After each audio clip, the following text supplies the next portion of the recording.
A raft crew found the body 19 miles downstream. Strangers, scanning an eddy line out of habit on a hot afternoon in the Grand Canyon. Above them, the air ran past 100 degrees. The water at their feet left Glen Canyon Dam at 46. 277 river miles, no road, no signal. Every evacuation flown by helicopter. Cold shock takes your breath in a minute and your hands in 10. The man who proved that drowned in a riffle, not a rapid. So what actually kills people here? Start with this. The worst hazards were built, not born. To understand that, you have to start with the water, because the water in the Grand Canyon is not natural in any sense that matters to a human body. 15 miles above the canyon's official start sits Glen Canyon Dam, a concrete arch just over 700 feet tall, holding back Lake Powell. Any reservoir that deep separates itself into layers. The top layer cooks in the Arizona sun. The bottom layer, the Hypolimnion, sits hundreds of feet down in permanent darkness and effectively never warms. And the dam's intakes, the penstock openings that feed the generators, do not draw from the warm top. They were built to draw from far below it. So for 6 decades, the Colorado River through the Grand Canyon has been fed by some of the coldest water in the state, released under some of the hottest air on the continent. That single engineering decision created a place where a person can be sunburned and hypothermic in the same hour, where the beach sand is too hot to stand on barefoot, and the river 4 steps away sits in the 40s. And that gap is the reason people misjudge it. Heat makes you want the water. The water is not what your skin is telling you it is.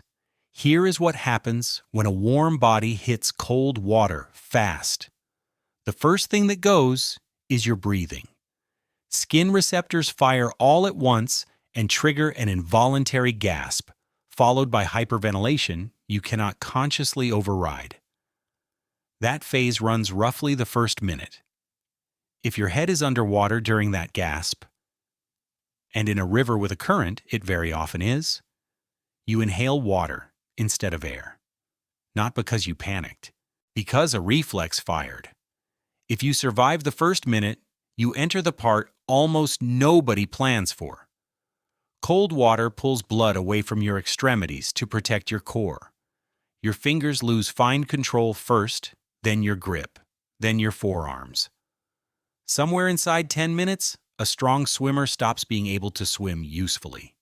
Not tired, not scared, just unable to make the hands close. You can be fully conscious, thinking clearly, watching a boat come toward you, and be physically incapable of grabbing the rope they throw. That is the mechanism people mean when they say cold kills. But cold is only the first link, and by itself it explains almost nothing about this canyon. Because cold water is survivable if you can get out. The Grand Canyon is built so you often cannot. Add the volume. Releases from the dam commonly run somewhere between 8,000 and 20,000 cubic feet per second. 20,000 cubic feet per second is a wall of water the width of a highway, moving faster than you can run on a good beach. It does not care about your stroke. It carries you. Add the shape of the flow. Where the main current runs past slower water, it forms an eddy fence. A shearing seam where the river is moving downstream on one side and upstream on the other, with a visible line between them. Swimmers get held on that seam, spun, pushed under. Below big rapids, the water boils upward in domes and then collapses in downwellings that pull straight down. There is no technique for a downwelling. You go under, and you come up where the water decides. Add the silt. The Colorado carries so much suspended sediment that visibility underwater is essentially zero. Rescuers cannot see a body a foot below the surface. Divers searching for someone are searching by hand. Add the walls. For long stretches, both banks are vertical rock. There is no shore to crawl onto. A swimmer might be swept a mile before there is a single place to exit, and by then the hands are gone. Add the isolation. Inside the canyon, there is no cell coverage. None. For most of the corridor, there is no road access at any point. No vehicle can reach the water, and there is no way to walk out quickly. The rim is thousands of feet up and hours away on foot in heat that regularly kills hikers on its own. Evacuation means a helicopter. That is not a backup plan. That is the only plan. So the chain is complete before anything has even gone wrong. Cold takes your breathing, then your hands. The current takes your position. The seams and boils take your surface. The silt takes visibility. The walls take your exit. The lack of signal takes your call for help. And the geography takes your ambulance. Every link deletes one option. By the time the last one closes, there was never a moment where someone made a fatal mistake. There were just fewer and fewer things left to try. Guides train against that chain constantly, and watching how they train tells you which links they think are real. A swimmer in a rapid is taught to get on their back, feet downstream and near the surface, to keep their legs from wedging in rock, and to see what is coming. The boat throws a rope bag with a floating line, and the swimmer is told to grab it and roll onto their back so the pull does not drive their face under. Every part of that system assumes working hands and a functioning breath. That is the assumption the cold breaks, and it breaks it in the order that does the most damage. Breathing first, grip second. Guides also count. A boat that flips in a rapid means people in the water, and the first thing done is a head count against a number the guide has been carrying since the launch ramp. Because in silt-loaded water, a missing person is invisible from 10 feet away.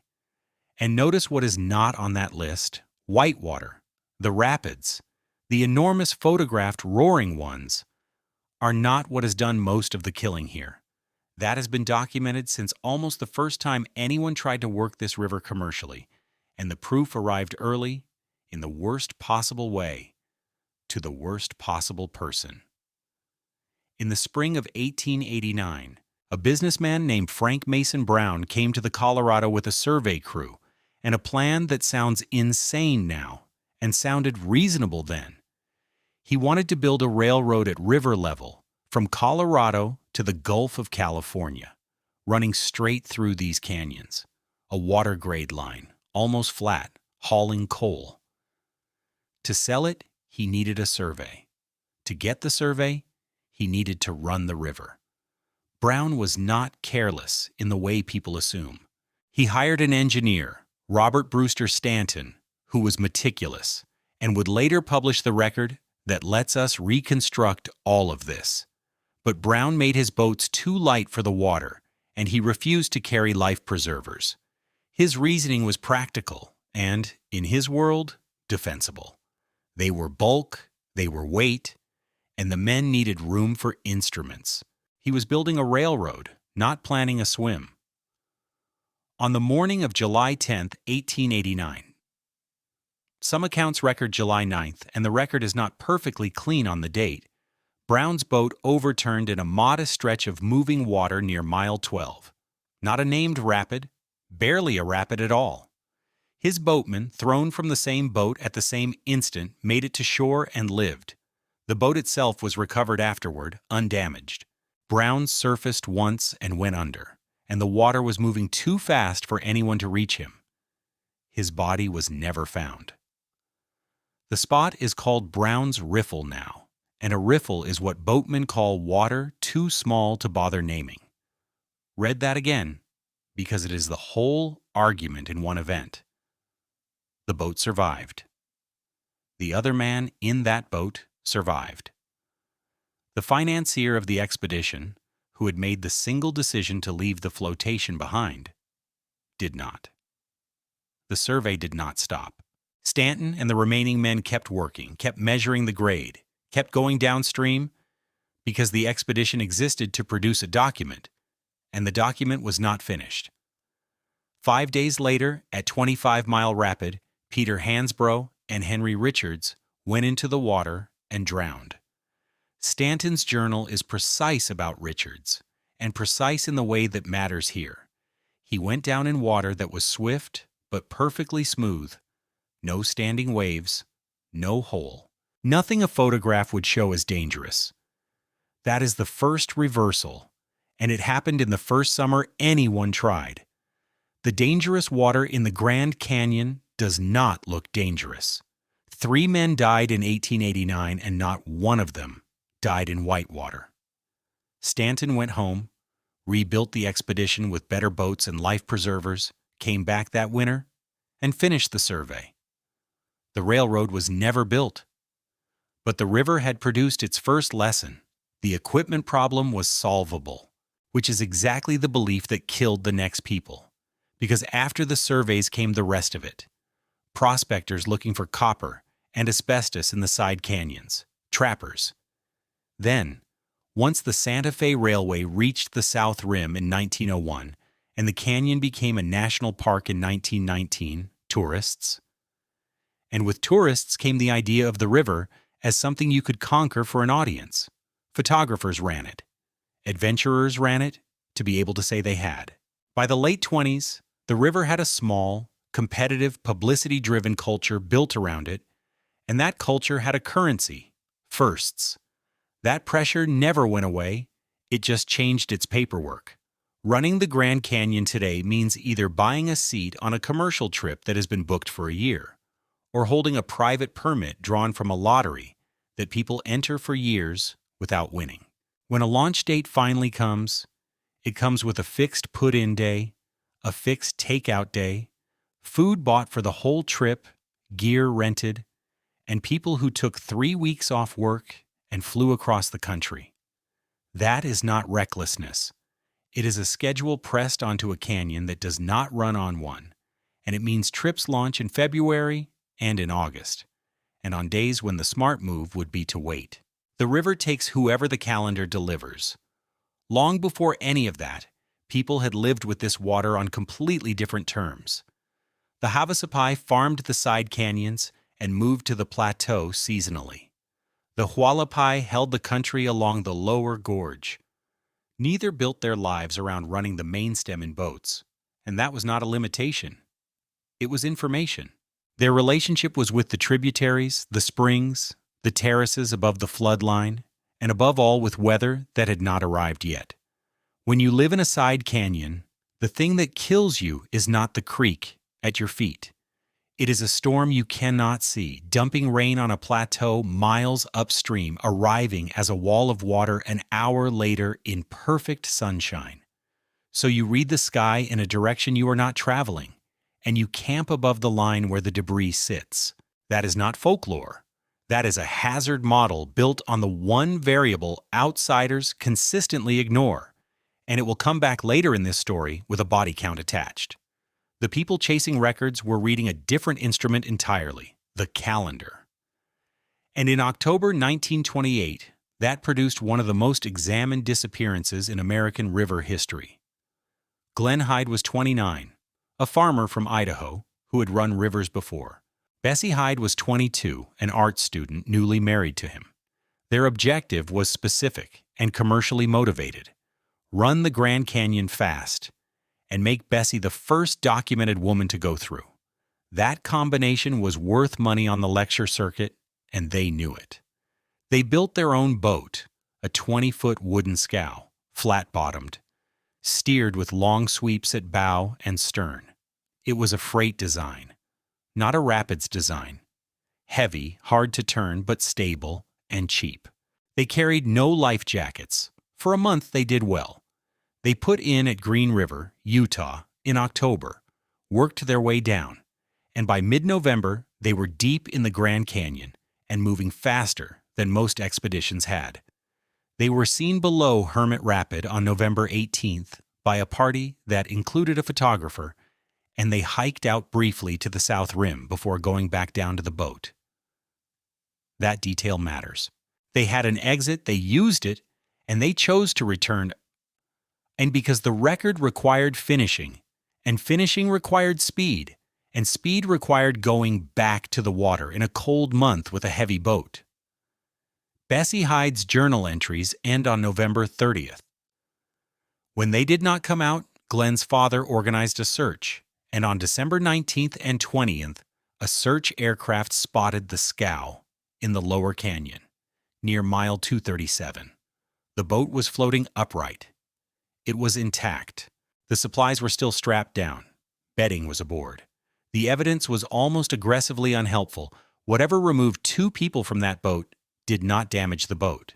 The most careful reconstruction came from Dot Marston, the river historian who spent decades collecting the primary accounts. His argument, based on the scow's handling and the character of the channel in that stretch, was that it snagged or capsized on submerged granite near mile 232, the kind of event where a heavy scow stops abruptly and the people on the sweeps go over the side. Others have argued for murder, or for Bessie surviving and walking out and living quietly under another name. Those theories have circulated for nearly a century, and none of them has ever been supported by physical evidence. What is documented is this: the boat came back and the people did not, and no remains were ever confirmed. That is the second reversal, and it upgrades the first one. Brown proved the equipment could fail its owner. The Hydes proved the equipment could succeed while its owner died. Their boat completed the trip. The river simply does not return people. Cold slows you, silt hides you, the current moves you tens of miles, and the eddies hold what they hold. Which leaves an uncomfortable question hanging over everything after 1928. If the boat is not the problem, and the whitewater is not the problem, is the water itself something that could be changed? They changed it. That is the part almost nobody knows. Glen Canyon Dam closed its diversion tunnels in 1963, and the river below it stopped behaving like a river. The annual spring flood, which used to run enormous volumes of muddy, sediment-loaded, seasonally warm water through the canyon, was replaced by a controlled release of clear, cold water whose daily volume was set by electricity demand in Phoenix and Los Angeles. On paper, this was safety. No more unpredictable floods. Predictable flows. Rafting companies could schedule seasons. What it actually did was disarm the river's own maintenance system, and the bill came due 3 years later. In December 1966, an extraordinary storm sat over the North Rim and dropped enormous rainfall onto the drainage of Crystal Creek. What came out of that side canyon was not a flood of water. It was a debris flow, a moving slurry of mud, sand, boulders, and rock, the consistency of wet concrete, capable of carrying rocks the size of vehicles. It emptied into the Colorado at mile 98 and built a fan of debris across the channel. Before 1966, Crystal was a riffle. Boatmen barely mentioned it. After 1966, the river at that point had been pinched to roughly a quarter of its former width, forced through a constriction it had not been shaped for, and Crystal became one of the most feared rapids in the canyon. And here is where the dam's role becomes concrete, rather than theoretical. Under natural conditions, the next big spring flood would have chewed that debris fan down and redistributed it. That is what the annual flood did for thousands of years. Side canyons dumped rock in. The main stem flushed it out, and the rapids stayed in rough equilibrium. The dam removed the flush, so the debris stayed. The rapid stayed. The river lost its ability to repair itself, and every new debris flow after that would also stay. A rapid, built by a storm, and preserved by a dam. 17 years later, the same dam pushed enough water through it to nearly end commercial rafting in the Grand Canyon. The winter of 1982 into 1983 loaded the Rocky Mountains with snow, and then spring did the worst possible thing. It warmed late and fast, with rain on top of snowpack. Runoff into the Colorado system came in around 180% of normal. Lake Powell filled toward the top of the dam faster than the Bureau of Reclamation's models had anticipated. and by late June, the inflow peaked at roughly 111,000 cubic feet per second. The dam's operators now had a problem with no comfortable answer. Power plant capacity and river outlets could only pass so much. To protect the structure, they had to use the spillways. Two enormous concrete-lined tunnels bored through the sandstone on either side of the dam, designed for exactly this and almost never used. Then the spillways started making a noise nobody wanted to hear. Operators described a pounding, a shuddering in the left tunnel, and the discharge coming out the bottom turned the color of the rock. What was happening was cavitation, water moving so fast over a small imperfection in the concrete that the local pressure drops far enough for vapor bubbles to form, and those bubbles then collapse against the surface with enough force to break concrete. Once it starts, it accelerates, because every hole it makes creates more turbulence, which makes more bubbles. The left spillway was excavating itself.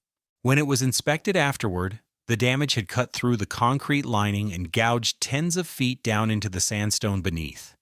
Reclamation was now boxed in, shut the spillway, and the reservoir keeps rising toward the crest. Run it, and the tunnel keeps eating itself. They bolted plywood flashboards onto the top of the spillway gates to raise the reservoir's allowable level, a temporary measure at a dam in a crisis. And they pushed releases up to somewhere around 92,000 cubic feet per second, roughly 5 times a normal summer release, through a canyon whose rapids had been built and frozen in place by decades of no floods at all. Downstream, the river became something no working boatman had seen. High flows do not simply make rapids bigger, they change the geometry. Crystal, in particular, did something rare. The United States Geological Survey documented the phenomenon there in detail. Susan Kiefer's work on crystal at high discharge describes a standing hydraulic jump, a near-stationary wall where fast shallow flow slams into slower deep flow and stands up in place instead of moving downstream. A wave that does not travel. It just sits there at the top of the rapid, waiting.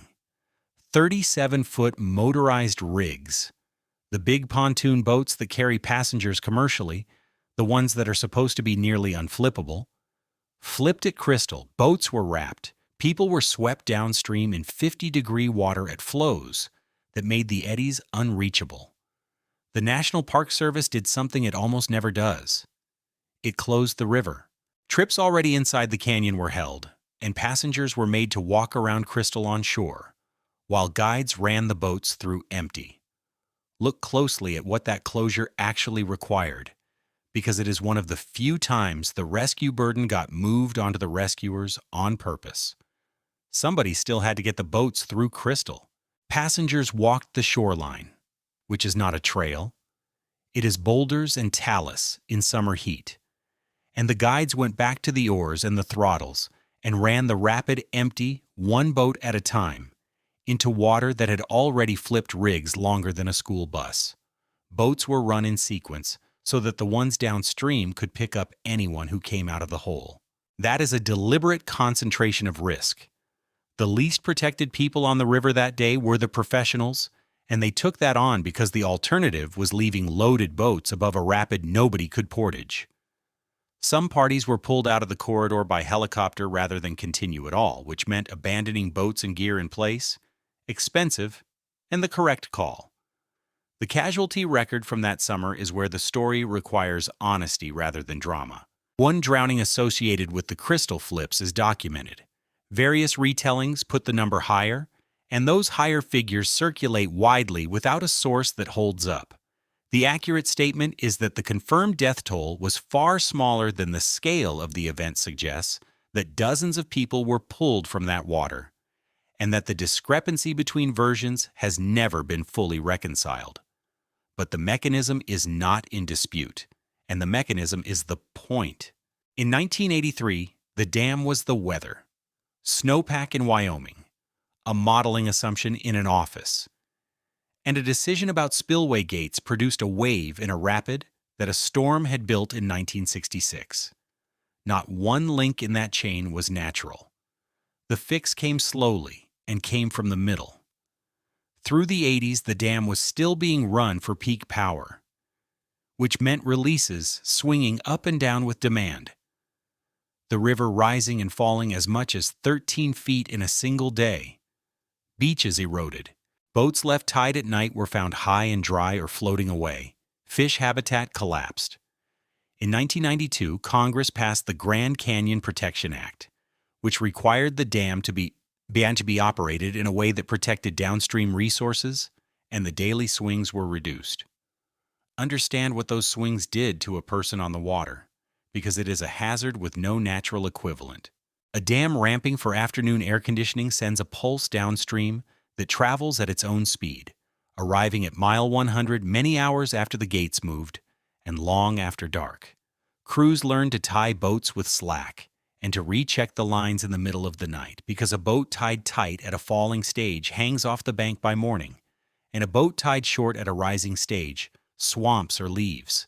Camps got flooded.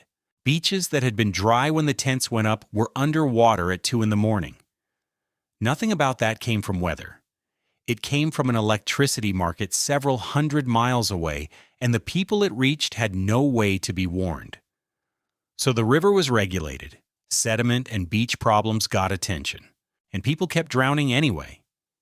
In numbers that have nothing to do with rapids, and mostly in places that do not look like a river at all. Compilations of National Park Service incident data by third-party researchers put drownings at Lake Mead National Recreation Area at somewhere near 110 between 2007 and 2024, and at Glen Canyon National Recreation Area near 41 over the same span. Those totals are approximate and the counting methods vary, but the shape of the number is not in question, and the shape is the finding. The flat water attached to this system kills more people than the white water in the canyon between them. Reservoirs are where people swim without preparing to swim, and the same logic operates inside the canyon, on the edges, where nobody thinks of themselves as being in the river at all. On June 11, 2022, Sheetal Patel, 47 years old, was at Pipe Creek Beach near River Mile 89. She had not run the rapids to get there. She had hiked down the Bright Angel Trail to the river corridor, thousands of vertical feet down, in June, in Arizona, to meet a rafting trip and join it. Anyone who has done that walk knows exactly what she was doing when she got to the bottom. She was standing at the edge of the water cooling off. The Colorado at Pipe Creek does not have a gentle margin. The bank drops, and the main current runs close in. She was taken off the edge, in water that had left the dam in the 40s, and warmed only a little in 89 miles. The response was as fast as this place allows, and that is the part worth sitting with. River guides on scene got a boat to her. They pulled her out and started CPR, on a beach, on the sand, with no equipment beyond what a raft carries. Someone had to get word out, which in that corridor in 2022 meant a satellite device, not a phone. Park Service search and rescue launched, and the aircraft had to fly into the inner canyon and find a place to put down near a beach. Every one of those steps is measured in tens of minutes at best. The resuscitation was unsuccessful. Break that clock down, because the phrase search and rescue hides how much of it is not searching or rescuing. Someone has to recognize the emergency. Someone has to get a message out of a canyon with no cell service, on a device that sends short text over satellite and waits for a reply.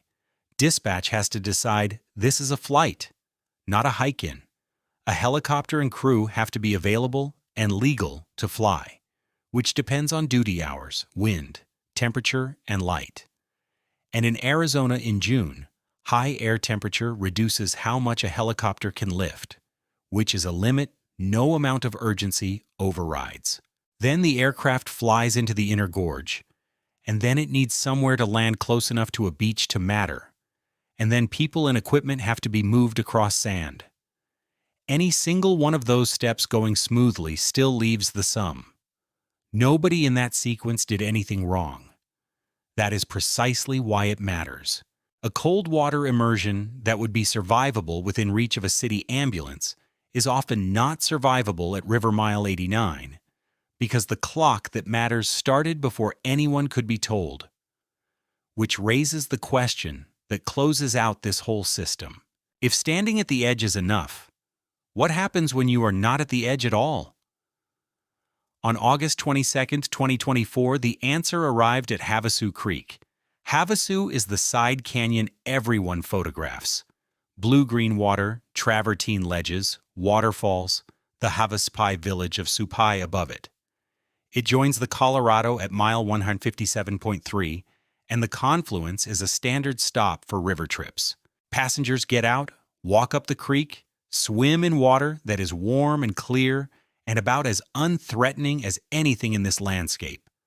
That morning, an intense storm cell dropped somewhere between 1 and 2 inches of rain in 60 to 90 minutes over the upper drainage, miles upstream, out of sight of anyone standing at the confluence.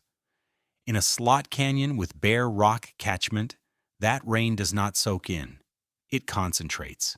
The creek that people were standing in turned into a debris-laden flood, carrying trees and boulders. Chenoa Nickerson, 33, was in the creek roughly 100 yards above the confluence when it came down. She was not wearing a life jacket, and there is no reason she would have been. She was in a side creek, not on the river. The flood swept her into the Colorado. Her husband was swept out too and was pulled from the water by a rafter from a passing trip who happened to be there. What happened next is one of the strangest rescue operations in the modern park system, and it explains something about this place that no statistic does. There were now more than 100 people trapped in the Havasu drainage and at the confluence. With a creek running that nobody could cross and no way to walk out, the Park Service response involved military aviation support, and over roughly 10 separate trips, a Black Hawk helicopter lifted 104 people out of the canyon. Not to a hospital, just out, because there was no other way to move them at all. And the search for Nickerson was conducted by broadcast. There was no way to put searchers along 200 miles of shoreline that has no shoreline. So the Park Service pushed bulletins out over satellite messaging to the river trips already floating downstream. Commercial and private parties, strangers, people on vacation, asking them to watch the eddies and the driftwood lines as they went.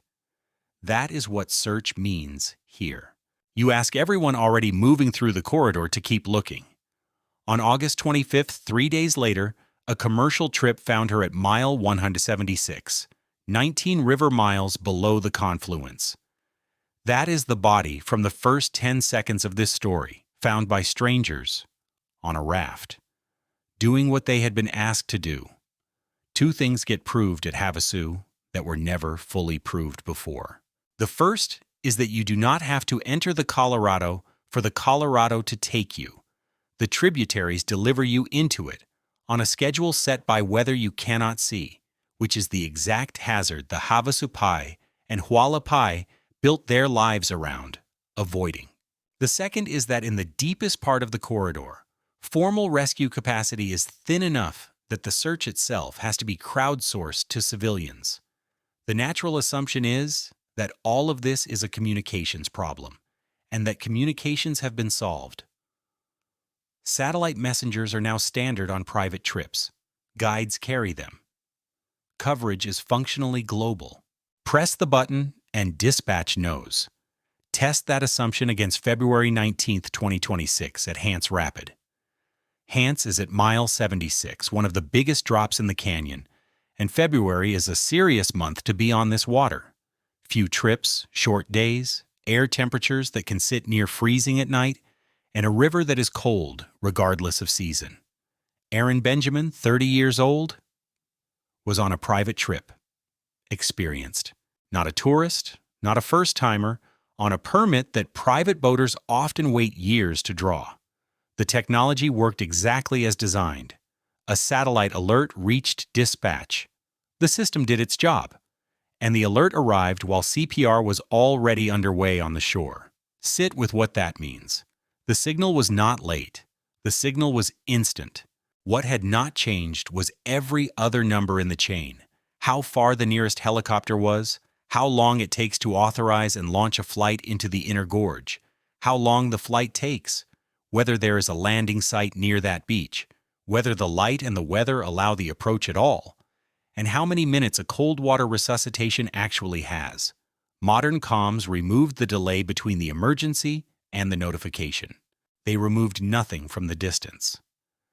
That is the honest accounting of what a century of technology has done to this canyon. Better boats meant the boat survives, which the hides demonstrated. Better dams meant controlled flows, which then built a rapid and later powered a hydraulic jump through it. Better regulation meant stable beaches and a river that stopped moving 13 feet a day. Better communication meant that help knows immediately and still cannot arrive in time. Each fix was real. Each fix closed one link in the chain and left the others exactly where they were. And the last link is now being removed, not by anyone's decision and not in a good direction. The cold in this river was always an artifact of Lake Powell being deep. Deep reservoir, cold bottom layer, intakes drawing from the bottom, near freezing water into a desert. But Lake Powell has been dropping for years. As the surface falls, the whole layered structure compresses.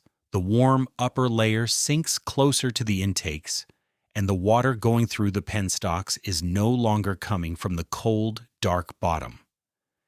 It is coming from something much closer to the top.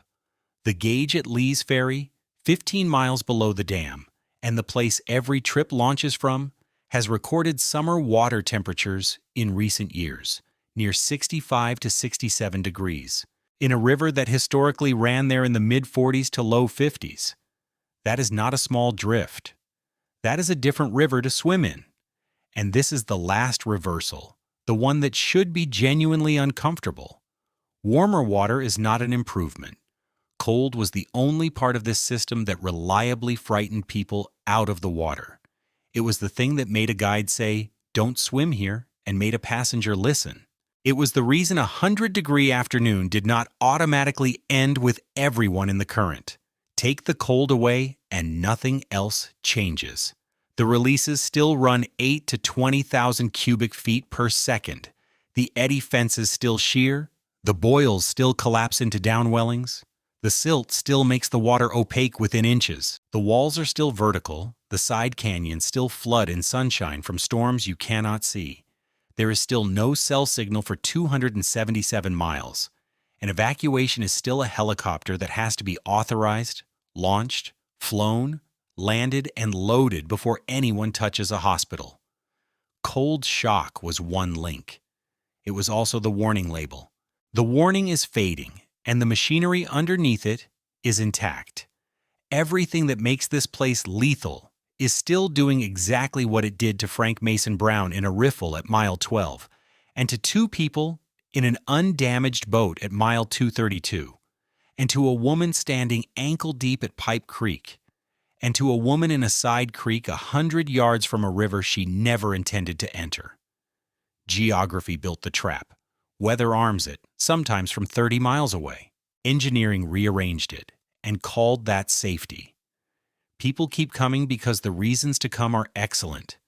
The permits are real. The trips are extraordinary. The canyon is one of the great places on Earth, and the guides working it are among the most competent people in the outdoor industry. None of that is the problem. The problem is that the margin for a mistake here was never made of skill. It was made of distance, and distance has not moved. Picture a raft at mile 176 on a warm afternoon. The same eddy where a commercial trip found Chenoa Nickerson. The guide at the oars is scanning the eddy line out of habit the way they always do, reading the seam between the current and the slack water without really thinking about it. The passengers have their legs over the side in water that is 67 degrees now instead of 48. It feels good. It feels like a lake.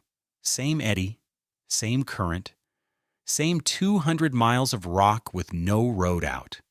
Only the cold is gone, and the cold was the part that used to keep them in the boat.